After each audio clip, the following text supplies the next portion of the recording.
Morning students, we'll discuss with implied warranties. You'll be having only 3 points over here, so we'll see one by one. Implied warranty of quiet possession under section 14. So this warranty says that the buyer will be having the right to enjoy the possession of the goods when they enter into the contract of sale. Suppose if the seller breaches the contract, it gives rights to the buyer to claim the damages from the seller. Understood. ಯಾವುದೇ ವಿಧದಲ್ಲಾಗಲಿ contract ಏನಾದರೂ breach ಮಾಡಿದಾಗ the buyer will be having the rights to claim the damages from the seller, but the buyer will not be having the right to cancel the contract. So I said you conditions ಅಂದಾಗ ಕಂಡೀಷನ್ಸಲ್ಲಿ buyer will be having the rights to cancel the contract as well as he will be having the rights to take back the damages. Understood. But in case of warranty, the buyer will be having only right to take back the damages but not the right to cancel the contract over here. So ಇಲ್ಲಿ seller ಏನಾದರೂ ವಾರಂಟಿನ breach ಮಾಡಿದಾಗ the buyer can take back the damages from the seller. So example, A is going to purchase one typewriter from B. So the real owner of the typewriter will be C. Understood. But B ಏನು ಮಾಡಿರ್ತಾನೆ, C ಹತ್ರದಿಂದ ಕಳ್ತನ ಮಾಡಿ ಎಗೆ sell ಮಾಡಿಬಿಟ್ಟಿರ್ತಾನೆ.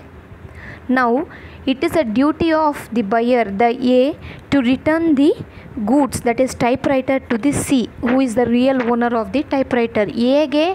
A ಬಂದುಬಿಟ್ಟು ಸಿಗೆ ಟೈಪ್ರೈಟರ್ನ return ಮಾಡಿಬಿಟ್ಟು B ಹತ್ರದಿಂದ ಡ್ಯಾಮೇಜಸ್ನ ತಗೋಬೋದು. ಈ ಥರ ಮಾಡ್ಬೋದೇ ವಿನಃ ಎ ಬಂದುಬಿಟ್ಟು ಕಾಂಟ್ರಾಕ್ಟ್ನ ಕ್ಯಾನ್ಸಲ್ ಮಾಡೋಕ್ಕಾಗೋದಿಲ್ಲ. Understood. Now A can return the typewriter to C who is the real owner of the typewriter and he can claim the damages from the B over here. Understood. So Aಗೆ ಆ rights ಅನ್ನೋದು ಬಂದುಬಿಡುತ್ತೆ. B ಡೆಫಿನೆಟಾಗಿ ಇವಾಗ damages pay ಮಾಡಬೇಕು. ಯಾಕಂದರೆ ಒಂದು fake ಕಾಂಟ್ರಾಕ್ಟ್ಗೆ ಬಂದುಬಿಟ್ಟು ಯಾರ್ದೋ typewriter ಎತ್ಕೊಂಡ್ಬಂದು ನೀನು ಸೆಲ್ ಮಾಡಿ you are enjoying it. Actually B will enjoy, amount ತೊಗೊಂಡು ಅವ್ನು ಎಂಜಾಯ್ ಮಾಡ್ತಾನೆ. ಬಟ್ ಎಗೆ ಆ್ಯಕ್ಚುಯಲ್ ಫ್ಯಾಕ್ಟ್ ಗೊತ್ತಾದಾಗ ಇವ್ನು ರಿಯಲ್ ಓನರ್ಗೆ ಕೊಟ್ಬಿಟ್ಟು ಬಿ ಹತ್ರದಿಂದ ಡ್ಯಾಮೇಜಸ್ ತಗೋಬೋದು ಇವನು. So this is the first point.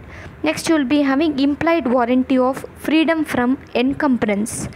What is this encumbrance? Encumbrance is nothing but the pledge of a property. We call it as encumbrance. Understood. See, ಇಲ್ಲಿ contract of ಸೇಲ್ಗೆ enter ಆದಾಗ you should not enter any third persons property pledge here. So ನಿಮ್ಮ property ಇದೆಯಾ, ನೀವು pledge ಮಾಡಿ ನೀವು amount ತಗೋಬೇಕು. That should be the contract. ಯಾರೋ third person say for example third party ಬಂದುಬಿಟ್ಟು ಪ್ರಾಪರ್ಟೀಸ್ನ ಪ್ಲೆಡ್ಜ್ ಮಾಡಿದಾಗ ಅದನ್ನು ಮಿಸ್ಯೂಸ್ ಮಾಡೋದಾಗಿರ್ಬೋದು. ಅಥವಾ ನಾನು ಅಂದ್ಕೊಳ್ಳಿ ನಾನೇ ನಿಮಗೆ ಮಾತು ಕೊಟ್ಟು I am going to pledge so and so gold with you ಅಂತ ನಿಮಗೆ ಮಾತು ಕೊಟ್ಬಿಟ್ಟು ಬೈ ಟುಮಾರೋ ನಾನು ಇನ್ನೊಬ್ಬರಿಗೆ ಅದನ್ನು ಸೆಲ್ ಮಾಡೋದು, ಆ ರೀತಿ ಆ್ಯಕ್ಟಿವಿಟೀಸ್ ಮಾಡಬಾರ್ದು. It should be free from the encumbrance. Understood. The warranty should have freedom from encumbrance. Encumbrance ಅನ್ನೋದು ಇರಬಾರ್ದಿಲ್ಲಿ. Understood. That is what the point says you. There is an implied warranty that the goods are free from any charge or encumbrance in favor of any third party. Okay. The breach of warranty gives buyer a right to claim the damages from the seller. If the buyer is aware of the charge or encumbrance, this warranty is not applicable.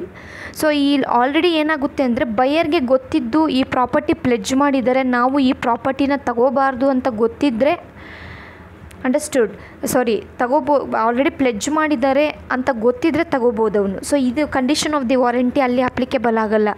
ಗೊತ್ತಿಲ್ಲದೆ ಏನಾದರೂ ಆಗಿಬಿಟ್ರೆ at the time this applies over here. Understood. If the buyer is aware of the charge or encumbrance, buyer ಗೊತ್ತಿದ್ದು pledge ಮಾಡಿರೋ property ಅಂತ ಗೊತ್ತಿದ್ರೂ ಈ rule ಅವಾಗ applicable ಆಗೋದಿಲ್ಲ. At the time conditions of the warranty will not be applicable over here. Understood. ಜನರಲ್ಲಾಗಿ ಇದು ಗೋಲ್ಡಲ್ಲೆಲ್ಲ ಆಗುತ್ತೆ ಅಲ್ವಾ. ಸೊ ಗೋಲ್ಡ್ನ ಯಾರೋ ಪ್ಲೆಡ್ಜ್ ಮಾಡಿರ್ತಾರೆ, ಅವ್ರ ಕೈಯಲ್ಲಿ ರೀಪೇಮೆಂಟ್ ಮಾಡೋಕ್ಕಾಗಲ್ಲ. ಇನ್ನೊಬ್ಬರು ಬಂದು ಇದು ಪ್ಲೆಡ್ಜ್ ಮಾಡಿರೋ ಪ್ರಾಪರ್ಟಿ ಅಂತ ಗೊತ್ತಿದ್ರೂ ತಗೊತಾರೆ. So at that time it is not a problem because one party is inefficient to pay the debts which he is having. At that time that contract will be successful. So without knowing ಇವಾಗ ನೀವೇನು pledge ಮಾಡ್ತೀರಾ, ಯಾರು ನಿಮ್ಮ ಹತ್ರ gold ತಗೊಳಕ್ಕೆ ಬರ್ತಾರೋ, I mean the customer whoever comes to buy gold with you, at that time ಇದು pledge ಮಾಡಿರೋದು ಅಂತ ಹೇಳ್ದೇ ಅವ್ರು ಸೆಲ್ ಮಾಡೋಕ್ಕಾಗಲ್ಲ. The seller should not sell the property. At that time the buyer will be having the rights to take back the damages from that person. Understood. ಈ ರೀತಿ activities ಕೂಡ ಆಗುತ್ತೆ ಇಲ್ಲಿ. Understood? Example, we can say person A pledges his scooter with B. So B ಹತ್ರ scooter pledge ಮಾಡ್ತಾನೆ to take the loan of 5,000 and ಈ ಸ್ಕೂಟರ್ನ ನಾಳೆ ನಿನಗೆ ಕೊಡ್ತೀನಿ, possession I will transfer my scooty, give my scooty to you by tomorrow ಅಂತ ಹೇಳಿರ್ತಾನೆ. But ಏನು ಮಾಡ್ತಾರೆ, ಇಮಿಡಿಯೇಟಾಗಿ ಆ ಸ್ಕೂಟರ್ ಎತ್ಕೊಂಡೋಗಿ ಸಿಗೆ ಸೆಲ್ ಮಾಡಿಬಿಡ್ತಾನೆ. ಸಿಗೆ ಗೊತ್ತಿರಲ್ಲ. So actually this is pledge property, pledge ಮಾಡಿರೋಂಥ ಪ್ರಾಪರ್ಟಿ ನನಗೆ ಸೆಲ್ ಮಾಡ್ತಾ ಇದ್ದಾನೆ ಅಂತ ಸಿಗೆ ಗೊತ್ತಿರಲ್ಲ. ನಾವು what C should do in the sense, he may ask insist person A to clear the loan with B. ಬಿಗೆ ನೀನು ಏನು ಅಮೌಂಟ್ ಕೊಟ್ಟಿದೆಯೋ ಅದನ್ನು ಕ್ಲಿಯರ್ ಮಾಡಿಬಿಟ್ಟು ನನಗೆ ಸ್ಕೂಟಿ ವಾಪಸ್ ಕೊಡು. So leave the scooty with me. ಅಥವಾ ನಾನು ಇವಾಗ ಸ್ಕೂಟಿ ತಗೊತಾ ಇದ್ದೀನಲ್ಲ, ನಾನು ಕೊಡೋ ಅಮೌಂಟ್ ಎತ್ಕೊಂಡೋಗಿ ಬಿಗೆ ಕೊಟ್ಬಿಟ್ಟು ಈ ಕಾಂಟ್ರಾಕ್ಟ್ನ ಕ್ಲಿಯರ್ ಮಾಡಿಬಿಡು ಅಂತ ಹೇಳ್ಬೋದು. ಅಥವಾ ಇದು ಎರಡೂ ಬೇಡ ಅಂದಾಗ C can approach directly A and he can take the damages from him. Understood? ಈ ರೀತಿ ಕೂಡ ಆಗಬಹುದು. And finally you will be having warranty imposed by custom under section 16(3). so this I have explained in the previous class. Conditions, implied conditions alli same point barutte. So a warranty as to the fitness for a particular purpose may be annexed to the contract of sale by custom or usage. so first indano ಕೆಲವೊಂದು customs ಮತ್ತು ಯೂಸೇಜ್ನ follow ಮಾಡ್ತಾ ಬರ್ತಾರೆ, ಅದು ಕೂಡ ಇಲ್ಲಿ applicable ಆಗುತ್ತೆ ಅಂತ. So this much you have under implied warranties. So totally there you have 8 points and here you will be having 3 points. Understood? So 11 points barutte, very important for your 14 marks session. So hope you understood. You just take down. If you have doubts, ask me.